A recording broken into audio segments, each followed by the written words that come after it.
Bem, continuamos falando sobre Isaías 53, e eu queria que você já abrisse a sua Bíblia em Isaías 53, já deixasse aí aberto, e eu acredito que você já vai ficar com isso meio que decorado já, não é? Ou pelo menos sabendo o contexto do que se trata. E na semana passada nós falamos sobre o servo substituto, o servo preparado por Deus, não é? Deus estava sempre no controle, Deus está sempre no controle, e Deus vai estar sempre no controle. Esse é o servo substituto que se fez sacrifício, o sacrifício vicário, que é esse que se substitui, outorgado pelo próprio Deus, aceito pelo próprio Deus. A necessidade humana de um substituto para pagar pelos nossos pecados. Esse é o nosso Jesus. Porque a humanidade condenada, porque todos pecaram e destituídos estão da glória de Deus, uma realidade para as nossas vidas. E eu disse na semana passada que quem não acredita, ou quem não anda nesta condição de que nós temos problemas, que nós temos uma natureza de pecado, nós, como seres humanos, precisamos de Deus na nossa vida. Então, se eu não tenho essa necessidade, eu não vou buscar pelo Salvador, eu não vou buscar por um substituto para a minha vida. E Deus, então, manda o seu Filho. E a pergunta mais importante que eu terminei na semana passada falando é que como uma pessoa, que é algo que hoje não se fala muito, como uma pessoa pode escapar da morte, e quando se entende morte sem Deus, morte sem Cristo, inferno, para usufruir da salvação de um lar eterno. Como eu posso escapar? Através deste substituto, deste servo de Deus, que toma toda a ira de Deus, todo o pecado sobre ele, para que nós pudéssemos ser justificados e sermos livres. Amém? E hoje nós vamos estar falando um outro tema, mas como eu sempre gosto de trazer algumas recordações, há muitos anos atrás, não é? Porque a vida passa e a gente vai ficando velho. Eu me lembro quando eu era pequeno, eu costumava ir na casa de uma das minhas avós, não é? Eu ia na casa das duas, mas uma das minhas avós morava em São Paulo, e na Amaral Gurgel, que é bem conhecido, e só tem prédio ali, e só apartamento, que era uma coisa que para nós, como meninos ou moleques, né? Em São Paulo a gente diz o moleque, o garoto, era complicado, porque a gente está acostumado a sempre ter quintal, ter as coisas, e eu ia para o apartamento, mas tinha algo de especial naquele apartamento da minha avó e do meu avô. E aquele apartamento, eu lembro claramente que era bem escuro, era bem meio penumbra, que era aquela coisa da lâmpada incandescente de antigamente, e aí a gente tinha aquele apartamento, eu lembro as paredes brancas, lembro de tudo, lembro da minha avó. E a minha avó foi uma pessoa que marcou não só a minha vida, mas marcou a vida de muitos das pessoas que passaram pela vida dela. Essa minha avó, um dia ainda vou estar tendo a oportunidade de contar muitas experiências sobre essa serva de Deus. Essa minha avó, ela não era minha avó, mãe do meu pai, de sangue, ela era tia-avó. O meu pai foi, na verdade, jogado para ela cuidar. E essa minha avó e o meu avô, que era militar, vô Ismael, eles cuidaram do meu pai, e por isso a gente teve esse carinho por ela como uma avó de sangue.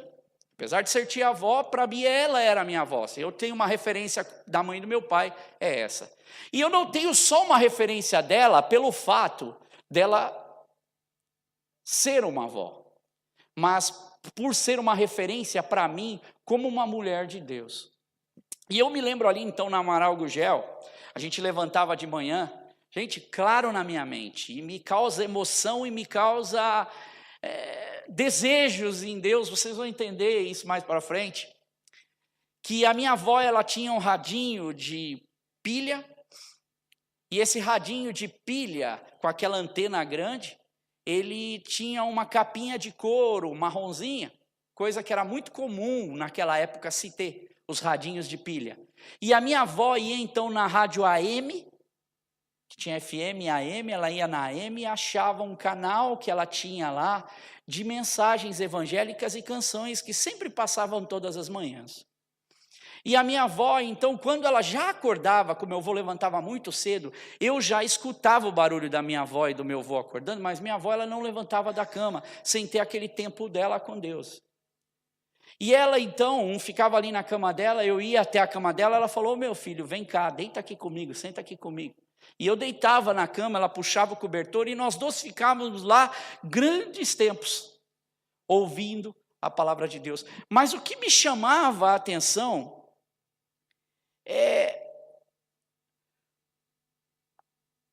como a minha avó falava de Jesus.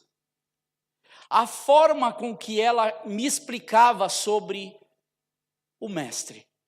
A forma como ela se declarava para o Mestre.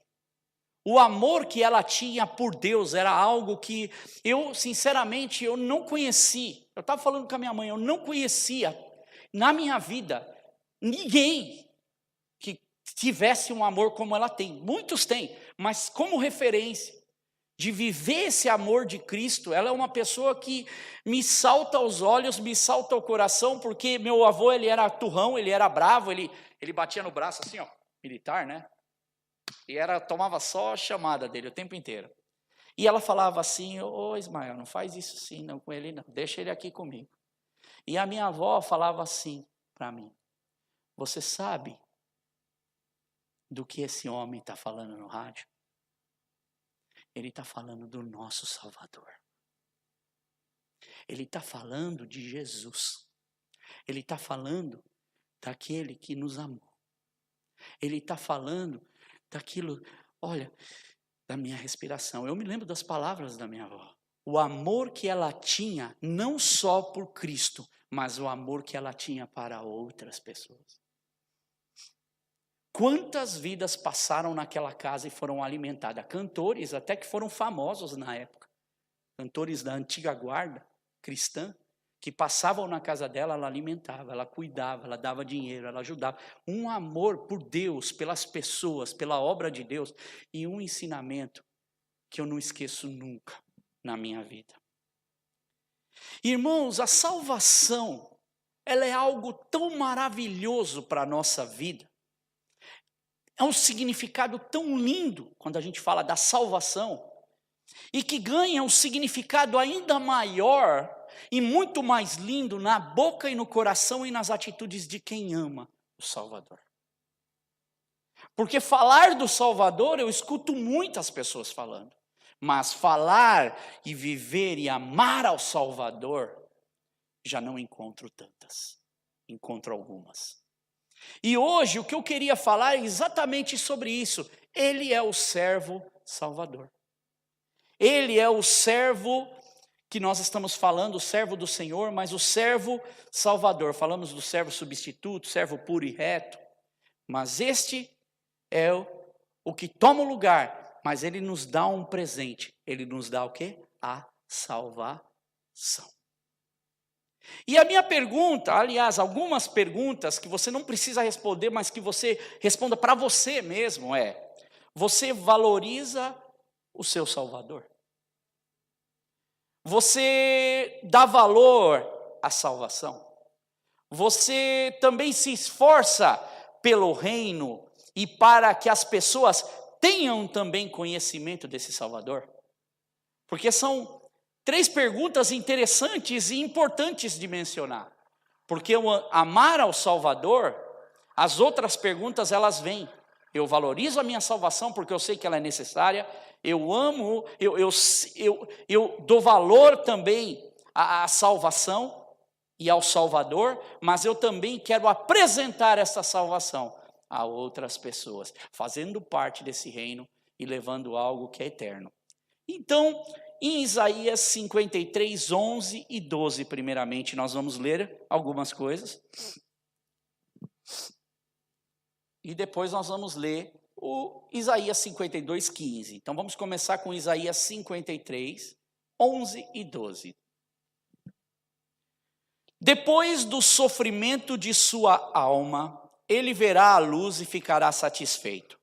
Pelo seu conhecimento, meu servo justo justificará a muitos e levará a iniquidade deles. Por isso eu lhe darei uma porção entre os grandes, e ele dividirá os despojos com os fortes. Porquanto ele derramou a sua vida até a morte, e foi contado entre os transgressores. Pois ele carregou o pecado de muitos, e intercedeu pelos transgressores. Agora Isaías 52, 15. De igual modo, ele aspergirá muitas nações, e reis calarão a boca por causa dele. Pois aquilo que não lhes foi dito, verão, e o que não ouviram, compreenderão. Amém? A Bíblia, a mensagem, ela diz o seguinte, o Eugênio Peterson ele coloca da seguinte forma esse versículo 15 aqui do capítulo 52. Pois algo de que nunca se ouviu falar, eles verão com os próprios olhos, e o que era impensável, eles terão diante de si. O nosso Salvador, o nosso Deus. E a palavra aspergir, não é borrifar, seria sprinkle, né?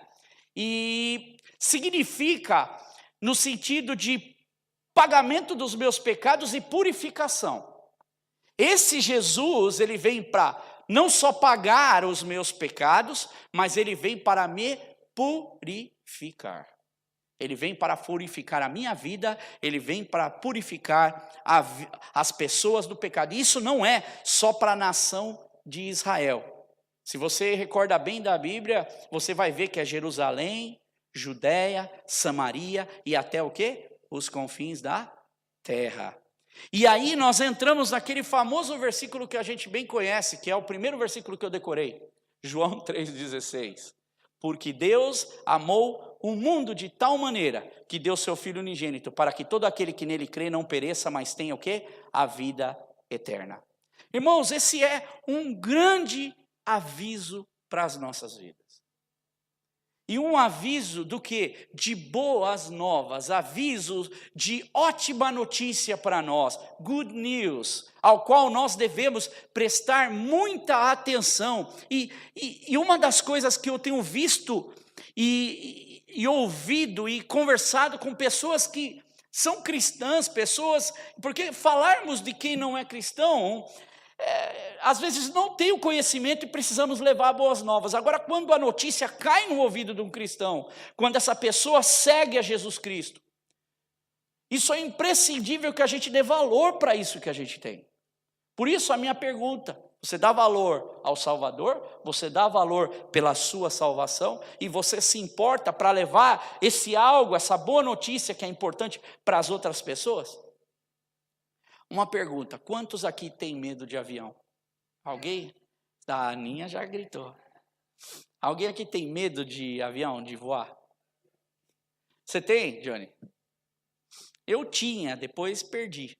No começo, acho que marinheiro de primeira viagem fica tremendo de medo, não é? Irmãos, 20 a 40% da população mundial tem medo de avião.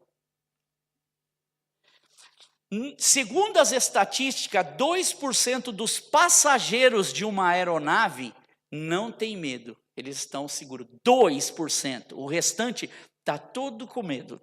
Um pouco, mas está. Agora, quando eles falam esses 2%, é aquela pessoa que fica tranquila durante o voo, né, a decolagem, durante o cruise, né? E depois quando ele lande, né, quando aterrissa. Só que todo mundo fica tranquilo quando ele levanta tranquilo, quando ele vai tranquilo e desce tranquilo. O Johnny está falando não, mesmo assim ele fica com medo.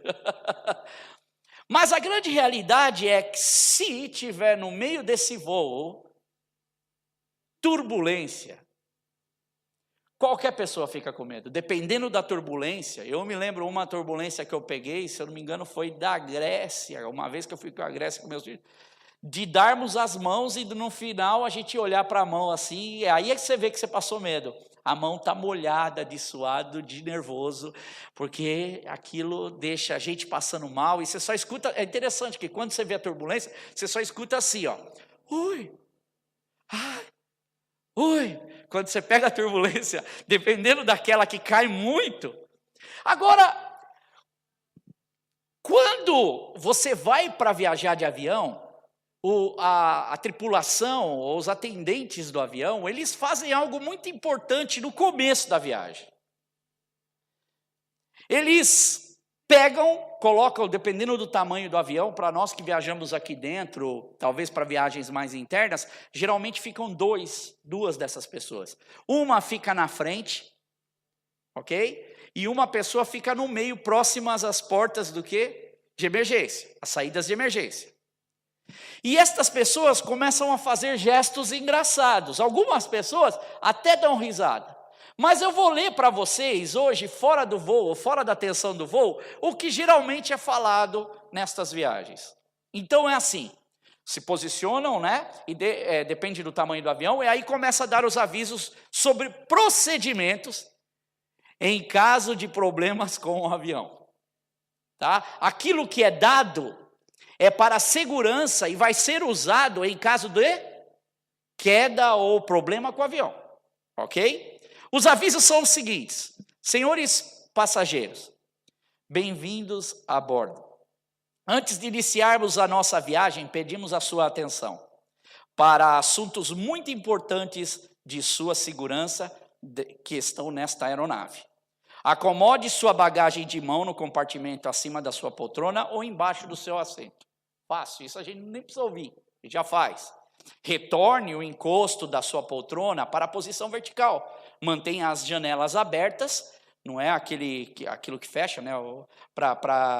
Tem que ficar com visão para fora durante a decolagem e a aterrissagem. Respeite o aviso de apertar o cinto e mantenha apertado e ajustado, e aí eles mostram como que você ajusta. E aí, durante a decolagem, aterrissagem da aeronave ou em caso de aviso durante o voo. Apareceu o avisinho, o que todo mundo faz? Coloca o cinto. Durante a decolagem e pouso, todos os aparelhos eletrônicos e internet deverão estar desligados ou em modo avião. Então, não pode ser usado. Apesar disso, muita gente usa. Não obstrua a saída de emergência que estão mostradas pelos atendentes. Em caso, aí a coisa começa um pouco a complicar. E é interessante porque eu estou do lado da minha esposa e eu falo para ela, falei, olha aí, Rose, olha lá, ela, para com isso, fica quieto.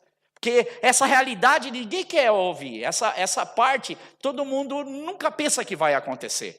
E aí diz o seguinte, em caso de despressurização da cabine, máscaras de oxigênio cairão do compartimento acima. Puxe as máscaras para liberar o fluxo do oxigênio e coloque sobre o nariz e sobre a boca. Ajuste o elástico da cabeça e respire normalmente. Agora, uma coisa que eu percebo sempre no que ele fala, ele diz o seguinte, não para por aí. Coloque a máscara primeiro em você. E depois você ajude outra pessoa ou coloque na criança. Porque em caso de despressurização, se você for querer colocar na criança, o tempo é mínimo e você perde a consciência. Tanto é a importância de prestar atenção em alguns detalhes. Aí, continua, em caso de pouso na água, aí a gente já fica assim, ai meu Deus, né, eu vou de férias, eu não estou pensando que isso vai acontecer. Utilize o colete salva-vidas, que está localizado embaixo do assento, ou na sua frente ou embaixo do seu, depende do avião. Aí ele diz o seguinte, ele mostra, vista o colete pela cabeça, ajuste as travas de segurança, puxe as fivelas e trave-as corretamente bem ajustadas. Puxe a corda lateral para inflar o colete. Em caso, que ninguém quer que isso aconteça, em caso o seu colete não inflar automaticamente, sopre num tubinho que está do lado do teu colete. E junto com o colete tem um apito, que você vai usar esse apito para talvez avisar onde você está, não é? Agora tem um outro aviso dentro desse aviso que diz assim: atenção, nunca inflar seu colete dentro do avião. Primeiro, você morre. Se o avião estiver afundando, de lá você não sai. E segundo, você impede outras pessoas de saírem, porque imagina todo mundo com o colete infrado para sair de um avião minúsculo, que é aqueles corredores do avião. Pequenos detalhes na nossa jornada de férias, jornada para o Brasil, jornada para o nosso país. E aí diz: esta aeronave possui luzes de direção no teto, nas laterais, nos corredores, na saída de emergência, e que estão identificadas próximas do assento. Então você pode, tudo para indicar o caminho da onde você tem que sair. Tanto que aonde tem as portas de emergência não pode colocar bagagem. Tudo para facilitar. Há uma condição, há um cuidado, há um respeito. E aí ele termina: informações adicionais estão nos bolsões de sua poltrona, na frente, que ninguém também pega. Só quem vai a primeira vez de avião, pega aquele bolsão, abre e vai ler o que está lá, os procedimentos. E aí ele termina dizendo, depois dessas lindas notícias, agradecemos a atenção e desejamos a todos uma ótima viagem. E sabe uma observação nisso tudo? Se você entrar no avião, porque todo mundo já sabe, eu já peguei aviões mais vezes, então eu já conheço os procedimentos, ninguém presta atenção. Eu já vi gente dormindo, eu já vi gente mandando mensagem, quando não devia já nem mandar mensagem, porque pediu para desligar. Eu já vi gente dando risada de um assunto tão importante. E isso, irmãos, a gente chama, tem uma palavra para isso, é descuido. Porque são esses descuidos na nossa vida, que na hora de que precisamos usufruir, por exemplo, dessas instruções de segurança, aonde é que fica mesmo o quê? A fivela. Aonde é que fica mesmo o tubo? Como é que isso funciona? Nós começamos a olhar e ver que perdemos alguns detalhes porque a gente acha que a gente conhece tudo. E que a gente está fazendo o que é certo, que a gente já é conhecedor das coisas. E o Evangelho de Cristo, ele nos dá o aviso, estas boas novas desse servo salvador que Isaías mostra para nós. Ele nos dá as boas novas para que nós possamos ter a nossa caminhada com Deus. Isaías, ele diz, no versículo 12 do capítulo 53, porquanto ele derramou sua vida até a morte, foi contado entre os transgressores, entre os criminosos. E por quê? Pois ele carregou o pecado de muitos e intercedeu pelos transgressores, pela nossa culpa. E Paulo, ele não só viveu, mas ele também ensinou em toda a sua vida sobre esse assunto. E ele consegue colocar tão bem em Romanos. Se você ler Romanos, você vai ver que em Romanos tem advertências, e tem a graça, e tem a salvação sendo mostrada. Tem esses avisos, como o aviso do avião em caso de emergência, em caso de necessidade. E Paulo, ele consegue colocar, não só em Romanos, mas em 2 Coríntios, em um versículo, a grande realidade nossa como seres humanos. Que muitas vezes nós não damos atenção e nós passamos, vamos falar de outra coisa, temos tantos problemas que nós precisamos resolver, mas o nosso problema central é que nós precisamos de um Salvador. E ele diz em 2 Coríntios 5:21, Deus tornou pecado por nós, aquele que não tinha pecado, para que nele nós nos tornássemos justiça de Deus. Em outras palavras, Deus tratou Jesus como nós deveríamos ser tratados, punido em nosso lugar, para que nós pudéssemos ser tratados por Deus como Jesus Cristo é tratado pelo Pai. Foi trocada de posição. Hoje nós temos, eu abri o culto dizendo que o Senhor renova as nossas forças. Poxa, eu não sou seu Deus, eu não cuido de vocês. Eu não cuido da sua família, eu não cuido da sua casa. E nós perdemos muitas vezes esses pontos. Agora veja no versículo 11 de Isaías 53. Depois do sofrimento de sua alma, ele verá a luz e ficará satisfeito. Pelo seu conhecimento, o meu servo justo justificará muito e levará a iniquidade deles. A nossa iniquidade. Agora, vê que aqui fala, ele justificará o quê? A muitos, não a todos. Apesar desta ser a melhor notícia para a humanidade, muitos não têm dado a devida atenção, não têm ouvido a mensagem do Evangelho e não estão nem preocupados com isso. Esse Jesus que nós olhamos e ouvimos através aqui do profeta Isaías, os avisos que são dados, para não seguirmos o quê? As nossas vidas baseadas nas nossas próprias convicções, mas colocarmos a nossa consciência nele, que é o servo que toma o lugar por nós. E é interessante porque quando nós colocamos Jesus como centro da nossa vida, a primeira pergunta que nós fazemos é: Espírito Santo, trabalhe em mim para que eu possa melhorar. Vê que é uma relação entre Deus Pai, Deus Filho e Deus Espírito Santo, para que nós possamos continuar a nossa caminhada, porque esse Salvador mudou a nossa história. Esse Salvador deu a vida por nós. Jesus se torna servo para resgatar a muito, não vai resgatar a todos.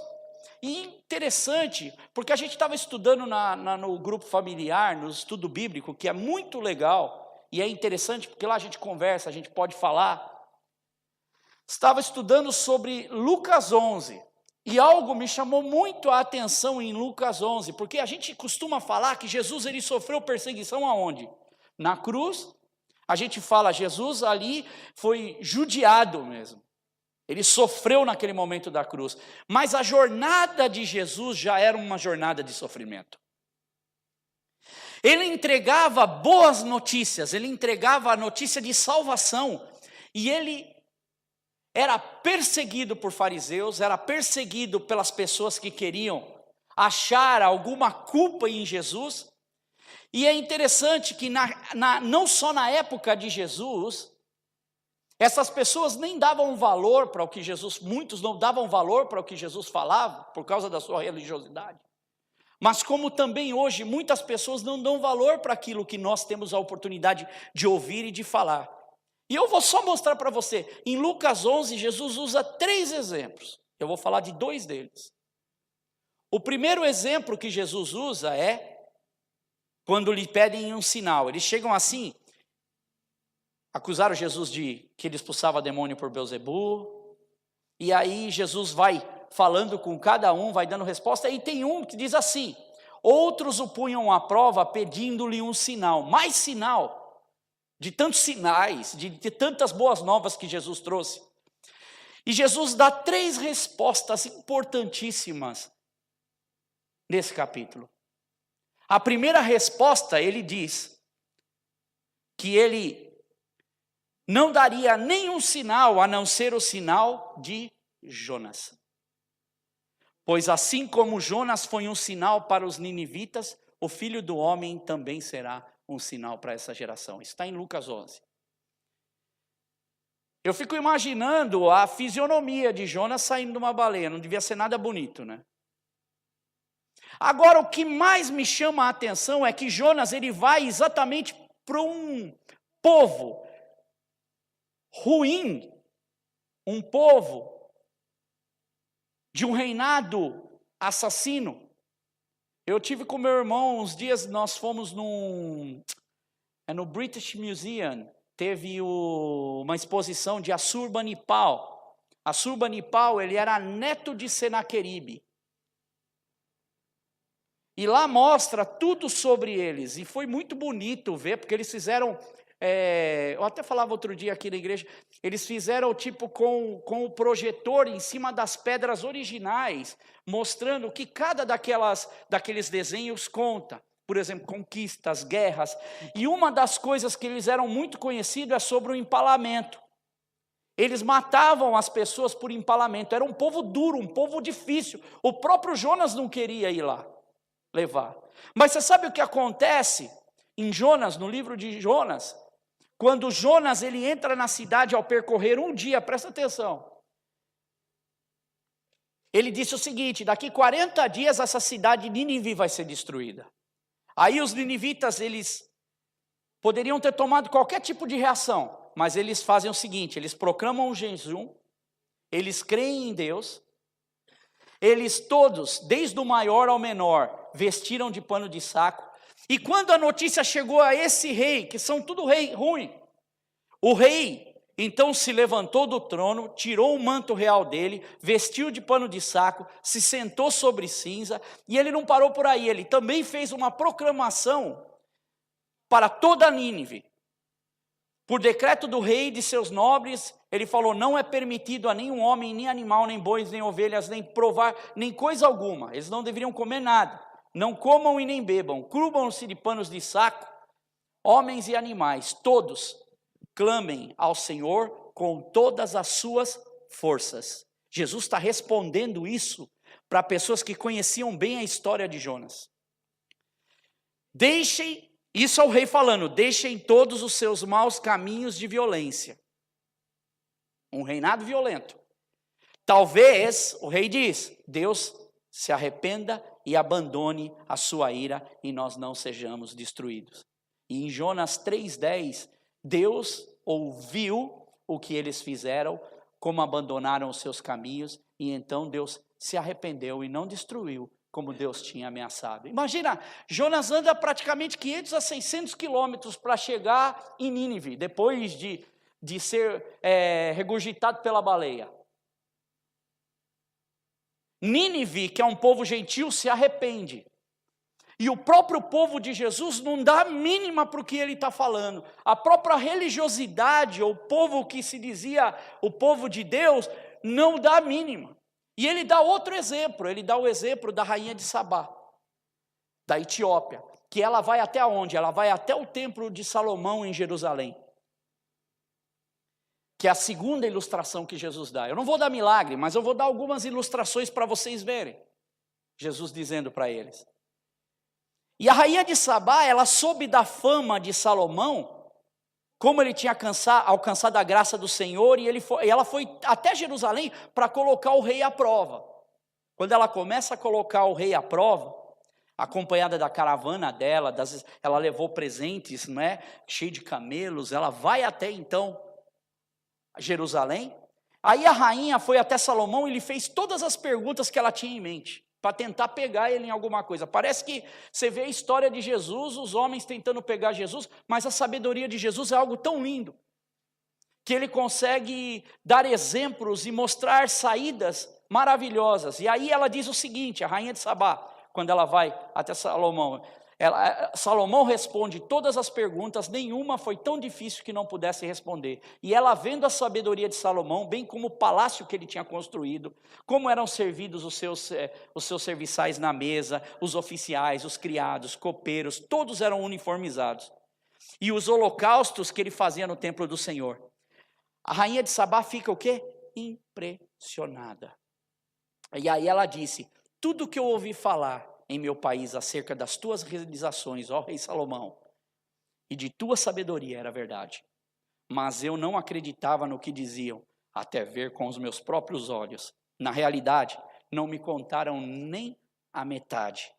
Tu ultrapassas em muito o que ouvi, tanto em sabedoria como em riqueza. E aí no versículo 8 de 1 Reis 10, ela diz o seguinte, como devem ser felizes os homens da tua corte, que continuamente estão diante de ti e ouvem a tua sabedoria. E a rainha de Sabá diz o seguinte, bendito seja o Senhor teu Deus, que agradou de ti e te colocou no trono de Israel. Irmãos, como devem ser felizes os homens da tua corte que continuamente estão diante de ti. Como são felizes nós, como nós somos felizes por ter a oportunidade dessa graça maravilhosa de Deus em nossas vidas. De ter um Salvador nas nossas vidas. Tanto a rainha de Sabá quanto Nínive eram pessoas gentios. Eram fora do reino de Israel. Eram de povos que não conheciam o evangelho de Deus. E se rendem à mensagem de Cristo. Se rendem à mensagem de Deus. Se rendem à mensagem através das atitudes dos homens de Deus. Se rendem a Deus. E falam, esse Deus, Nínive, se Deus tiver piedade de nós, não nos destruirá. E Deus não destrói. Da mesma forma, para a rainha de Sabá, quão grandiosa é a tua corte.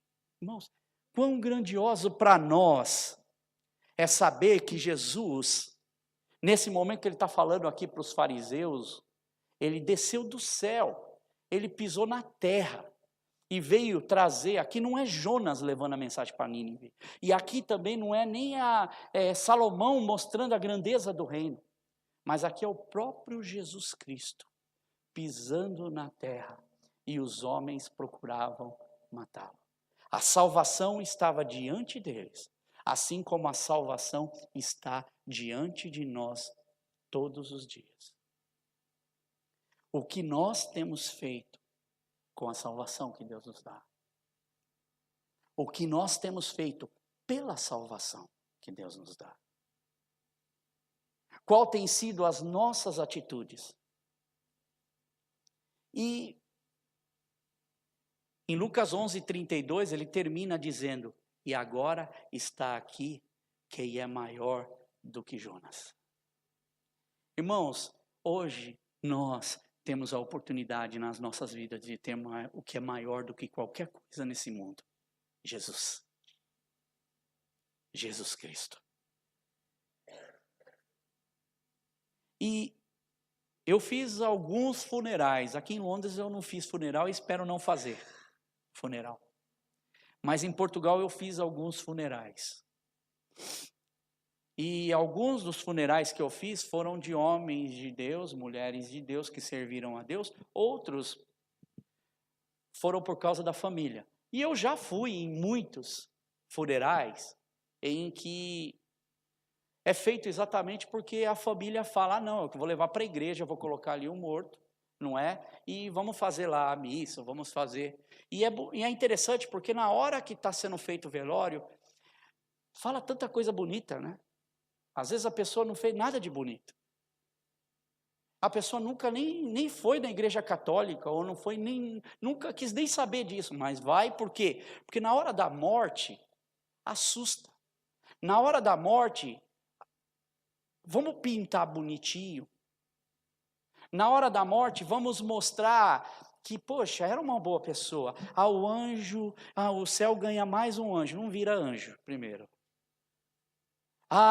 O céu ganhou mais uma estrela. Irmãos, a realidade da vida ela é muito diferente. E eu queria encerrar a pregação dizendo exatamente sobre isso e terminando a história da minha avó. A minha avó, eu conversava isso com a minha mãe hoje, de manhã. A minha avó tem uma história lindíssima, inclusive na morte. Essa serva de Deus que amava tanto esse Salvador. Até na hora da morte, que foi mais ou menos em 1985, 86. Minha avó nasceu em 1901. Eu tinha o panfletinho da morte dela, sabe aqui, dá na funerária? Eu tinha guardado, não sei, está em alguma Bíblia minha no Brasil, lá que eu guardei isso. Porque minha avó foi muito especial para mim. E a mensagem que ela deixou foi algo muito especial que eu vou levar para o resto da minha vida. Aí minha avó estava no finalzinho da vida dela, depois de sofrer muito, estava sofrendo. E aí ela chega para o meu avô e fala assim, Ismael, me ajuda porque eu preciso, ela estava na cama, tadinha, ela não conseguia mais se mexer. Ela falou, eu preciso ir tomar banho, porque Jesus veio me buscar hoje. Eu preciso tomar banho, eu preciso ficar limpa, eu preciso ficar cheirosa, porque meu Jesus veio me buscar hoje, Ismael. Aí meu avô, bravão, né, como sempre, para de falar bobeira, não vai nada. Não vai nada. E aí a minha avó falou assim, não chama a Ovídia. Aí minha tia foi lá para dar banho na minha avó. E a minha avó então toma o banho. E após o banho ela chega para o meu avô e fala assim para o meu avô, por favor, você pode cantar uma das músicas que nós cantamos hoje à noite aqui? Pode cantar glória, glória, aleluia? Porque o meu Salvador veio me buscar hoje. E o meu avô, mais uma vez, para ela, para com isso, não vamos cantar glória, glória, aleluia, nada. Imagina, você não vai. E a minha avó, ela tinha um lencinho na mão, porque os olhos dela escorria secreção, porque já estava velhinha, muitas coisas, muitos problemas de saúde. E ela então sempre se limpava. E o meu avô então, ela falando, não, porque ele veio me buscar com aquele semblante de que Jesus estava perto dela. E meu avô vira para a janela, no que o meu avô vira para a janela, ela está meio que, ela respirava com um pouco de dificuldade, ele sente que de repente se faz um silêncio. E quando o meu avô vira, a única coisa que ele vê é aquela cena mais linda de um momento de morte, de um santo de Deus, que tem o Salvador como o seu porto seguro. O lenço no chão, a mãozinha dela que não tinha mais funcionalidade nenhuma, mas ela agora conseguia, enfim, descansar e no seu silêncio a minha avó se encontra com o Salvador. Esse é o meu desejo, de um dia encontrar não só com a minha avó, mas com muitos dos santos de Deus que valorizam esse Salvador que vem nos buscar. Que ora vem, Senhor Jesus. Por isso, irmãos, façam de tudo. Ouçam a mensagem. Ensinem os vossos filhos, para que você possa vê-los na eternidade com Deus. Para que você possa louvar ao seu Redentor porque Ele vive. Para que você possa dizer, esse é o meu Salvador. Escute a mensagem enquanto você respira e enquanto corre sangue pelas tuas veias. Porque na hora da morte, nenhum caixão, por mais lindo que seja, compra a passagem para a eternidade. Jesus, o servo salvador, desse ao qual eu tanto me orgulho e ao qual eu anseio ver um dia. Guarde isso no seu coração. Guarde isso para que você possa encontrar com Deus. Se coloque de pé.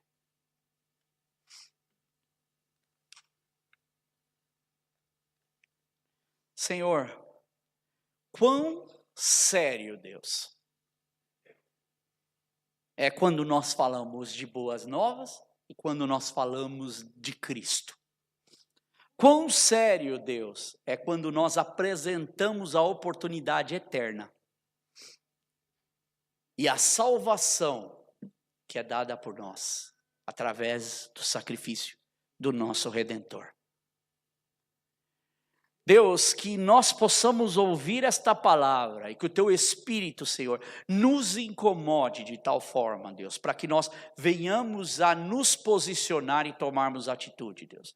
Pai, esta palavra, Senhor, palavras de boas novas, eram palavras que continuamente estavam na boca de todos os homens de Deus, todas as mulheres de Deus.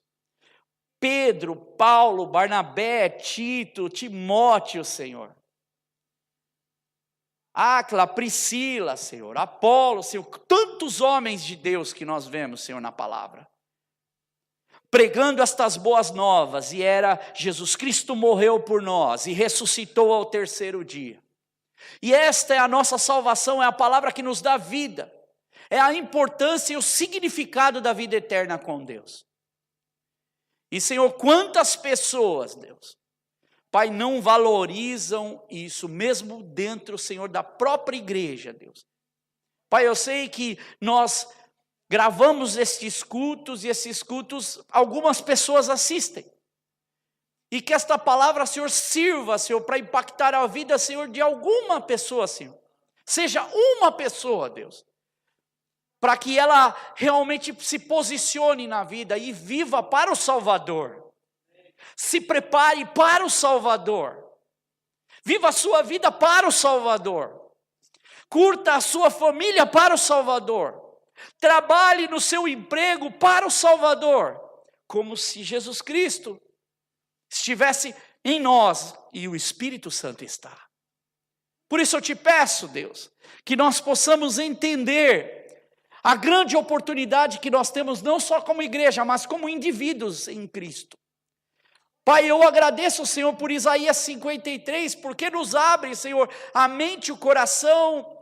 Pai, nos alegra o espírito de saber que esse sofrimento que o Senhor teve na cruz não foi em vão. Que nós temos, Senhor, o direito, Senhor, à eternidade por causa do teu sacrifício. Cuida, Senhor, de cada vida. Senhor, não permita, Senhor, que nós nos desviemos, Senhor, do teu caminho, mas que nos mantemos firmes, que sirvamos aos teus projetos e à tua causa, Deus. Pai, abençoa cada família, cada filho, Senhor. Abençoa as nossas gerações, abençoa, Senhor, tudo que nós fazemos. Cuida, Senhor, cuida de nós, Senhor. Trabalha em nós, Espírito Santo, trabalha nos talentos, Senhor, para o reino nesse lugar, Deus. Pai, levanta, Senhor, homens e mulheres, Senhor. Pai, dispostos, Senhor, a terem ideias para o crescimento do reino de Deus, para a propagação desse evangelho da graça e de paz, Deus. Sabemos, Senhor, que muitos não ouvirão, mas, Senhor, que não nos impeça, Senhor, porque o Espírito Santo trabalha em nós, Deus. Cuida, Senhor, cuida de cada um, Senhor. É o que eu te peço, no nome de Jesus. Ora vem, Senhor Jesus. Amém. Amém, Jesus.